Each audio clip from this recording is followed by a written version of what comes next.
recap for us sort of what happened during the week and what the big events were and how the market responded.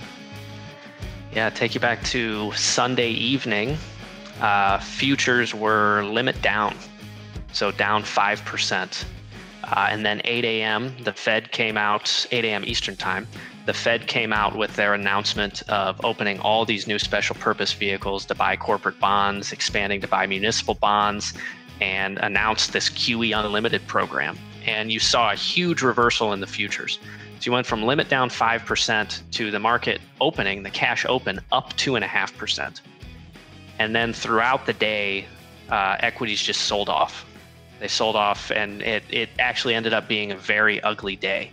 And, at the end of Monday, the narrative was growing that, okay, monetary stimulus clearly does not work. The Fed fired the biggest bazooka they've ever fired, and the market flopped.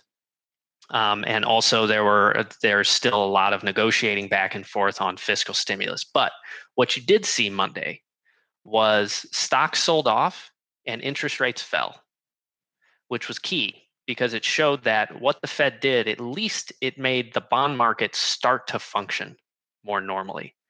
And Tuesday was an absolute roaring up day. So we had limit up on the futures, finished the day up 10%, and then built on those gains the following 2 days on Wednesday and Thursday. And that 3-day stretch up 20% from the lows is the best 3-day stretch since 1933. And all while that was happening, you were seeing more and more signs that what the Fed was doing was getting the treasury market and the corporate bond market to function more normally. And greater anticipation was building about the passage of the fiscal stimulus. And that all supported the markets throughout the week. Right. And that's important to note is as the credit markets normalize or stabilize, that gives you a lot of confidence that the financial system is not under the stress like it was during the financial crisis, and that it allows the equity markets to work more normally and allows an investor to take risk in a more measured and understandable fashion, right? That's exactly right. Another important thing to note is, the market posting those 3 straight days of very strong gains. That was happening when U.S. case counts of the virus were growing exponentially, and we got 3.3 million unemployment claims. Right. So, we've talked about this dynamic before where the news can continue to get worse, but what matters more is what has already been priced into the market, the known unknowns and the magnitude of those. And this goes to show to be up 20% when the first signs of the unemployment crisis are sort of rearing their head and the health situation is getting worse. It just, it goes to reinforce that framework that we had discussed earlier. Looking back at our probabilities of outcomes, the V outcome, the U outcome, and the L outcome, give us an update on what this week tells us in terms of which path is most probable. Well, to be up 20% in 3 days, that sure feels like a V. So it definitely makes it definitely increases the probability of a V-shaped recovery, which is nice. But it's important to remember, even if this is what we term a V-shaped recovery, you don't just recover all your losses in a couple weeks when you have that significant of a drawdown and you still have a very significant level of economic damage that's going to be, coming across the newswire, and we're going to be seeing more bad economic and health news. So it's important to remember this is just the start, in our view, just the start of the bottoming process. And typically what that means is over the next 4 to 8 weeks, you're going to recover some of your losses like we saw this week, but volatility is going to remain elevated.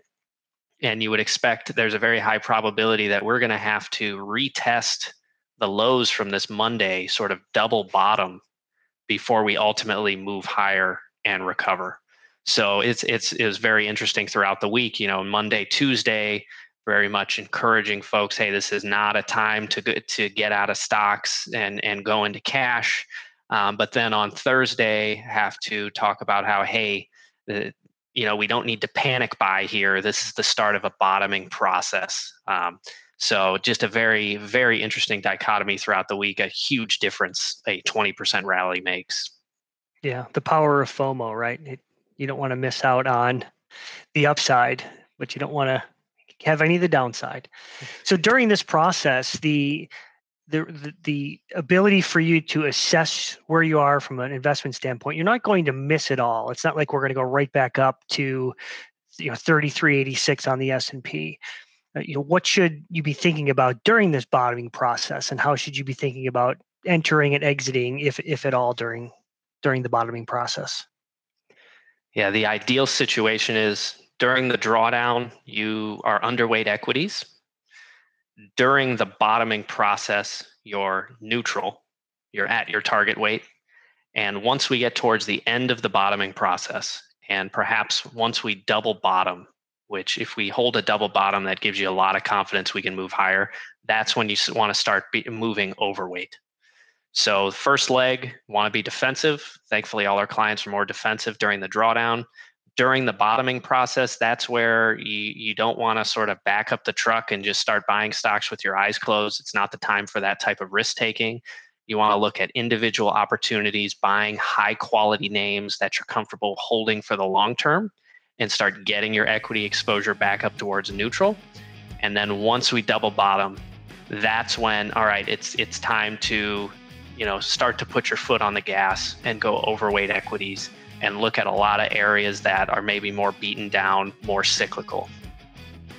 Yeah, I think it's super important to make sure you're just not buying anything, because this process allows you to upgrade your portfolio quality. And some of the things we're doing here is looking at the holdings we have to see which ones will be successful post-virus economically. And you don't want to get stuck buying things that might not be around. Like there's airlines, cruise lines, restaurants, hotels. There's things that might not exist post-virus, and you want to make sure you're not owning those things during the bottoming process, right? Exactly right.